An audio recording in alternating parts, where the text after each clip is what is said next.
પ્રધાનમંત્રી નરેન્દ્ર મોદીએ કોંગ્રેસ પર દેશને વિભાજિત કરવાનો આરોપ લગાવ્યો। મહારાષ્ટ્ર વિધાનસભા ચૂંટણીના સંદર્ભમાં ધુલેમાં યોજાયેલી રેલીમાં પ્રધાનમંત્રી નરેન્દ્ર મોદીએ કોંગ્રેસ પર દેશને વિભાજિત કરવાનો આરોપ લગાવ્યો।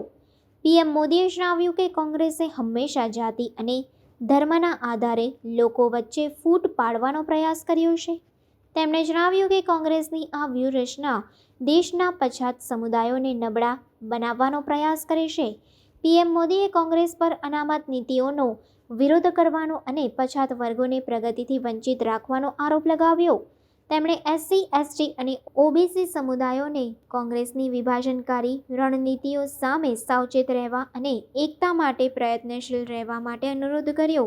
મહારાષ્ટ્ર વિધાનસભા ચૂંટણીમાં જાતિ આધારિત રાજકારણનો મુદ્દો વિવાદાસ્પદ વિષય તરીકે રહેવાની શક્યતા છે। आजादी के बाद महात्मा गांधी कांग्रेस को खत्म करना चाहते थे। उन्होंने कहा था अब आजादी मिल गई, कांग्रेस को बिखेर दो। उन्हें कांग्रेस को लगने वाली बीमारी का अंदाजा था। जहां विभाजन की आग है वहां जड़ में कांग्रेस का देश विरोधी राग है। कांग्रेस हमेशा देश को तोड़ने वाले षड्यंत्रों का हिस्सा रही है। इसका एक बड़ा उदाहरण है जम्मू कश्मीर।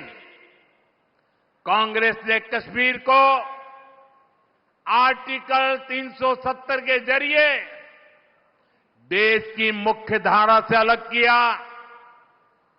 कांग्रेस ने कश्मीर में बाबा साहब आंबेडकर का संविधान 75 साल तक लागू नहीं होने दिया। ये कांग्रेस वालों को जवाब देना पड़ेगा। इतने लोग कांग्रेस के राज करते रहे, ये परिवार राज करता रहा, क्या कारण था?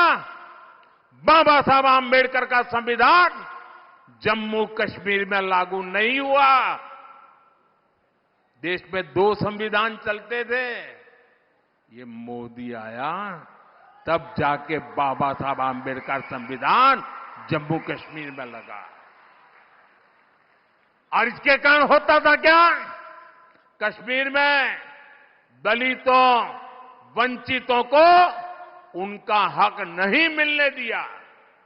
कांग्रेस ने आतंकवाद को संरक्षण दिया, अलगाववादियों का संरक्षण दिया।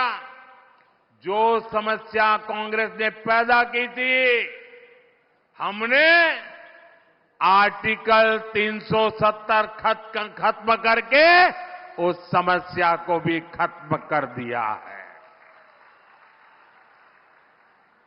ये 21वीं सदी के भारत के सबसे बड़े फैसलों में से एक है। लेकिन जैसे ही मैं देशवासियों को कहता हूं जरा जागिए, सचेत हो जाइए। जैसे ही कांग्रेस और इंडी गठजोड़ों का जम्मू कश्मीर में सरकार बनाने का मौका मिला, वो फिर से कश्मीर को लेकर साजिशें करने लगे। आपने टीवी पे देखा होगा 2-3 दिन पहले जम्मू कश्मीर विधानसभा में जो कुछ हुआ आपने देखा होगा। कांग्रेस गठबंधन वहां फिर से आर्टिकल 370 लागू करने का प्रस्ताव पारित किया है। दोस्तों, क्या यह देश स्वीकार करेगा? आप सहमत होंगे? कश्मीर को तोड़ने का कांग्रेस का एक कारनामा आपको मंजूर है? आर्टिकल 370 के समर्थन में विधानसभा के भीतर बैनर लहराए गए। जब बीजेपी के विधायकों ने जी जान से उसका विरोध किया तो उन्हें उठा करके सदन के बाहर फेंक दिया गया। कांग्रेस और उसके साथियों की एक घिनौनी सच्चाई पूरे देश को, पूरे महाराष्ट्र को समझनी होगी।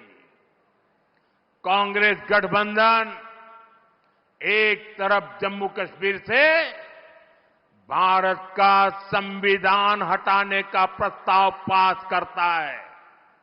कांग्रेस ने जो प्रस्ताव पारित किया है ना, इससे बाबा साहब का संविधान जो मोदी वहां ले गया है ना, वो फिर वापस कर देंगे और जम्मू कश्मीर में बाबा साहब के संविधान को घुसने नहीं देंगे। और दूसरी तरफ यही कांग्रेस, उनका गठबंधन यहां महाराष्ट्र में आकर संविधान की झूठी किताब लहराता है, कोरे कागज वाली।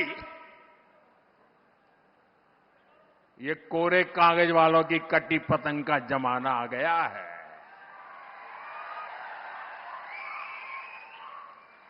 कांग्रेस गठबंधन एक तरफ जम्मू कश्मीर में दलितों को मिला अधिकार छीनने का प्रस्ताव पास करता है, वहीं दूसरी तरफ महाराष्ट्र में दलितों के अधिकार के नाम पर झूठ फैलाना, गुमराह करना, उनको भड़काने का काम कर रही है।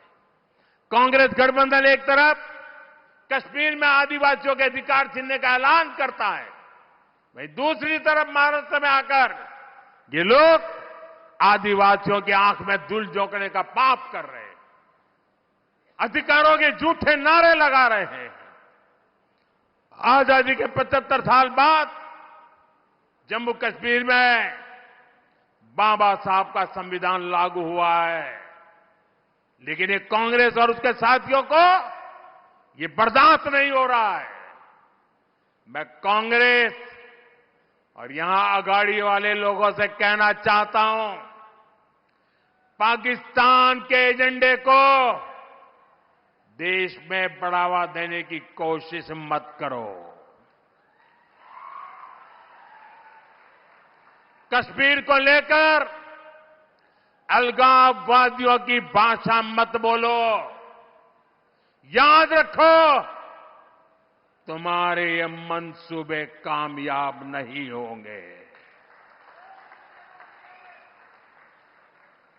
और जब तक मोदी पर जनता जनार्दन का आशीर्वाद है, कांग्रेस वाले तुम कश्मीर में कुछ नहीं कर पाओगे।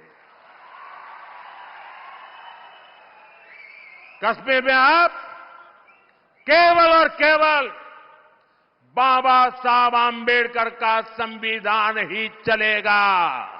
ये मोदी का फैसला है। दुनिया की कोई ताकत अब कश्मीर में आर्टिकल 370 की वापसी नहीं करा सकती।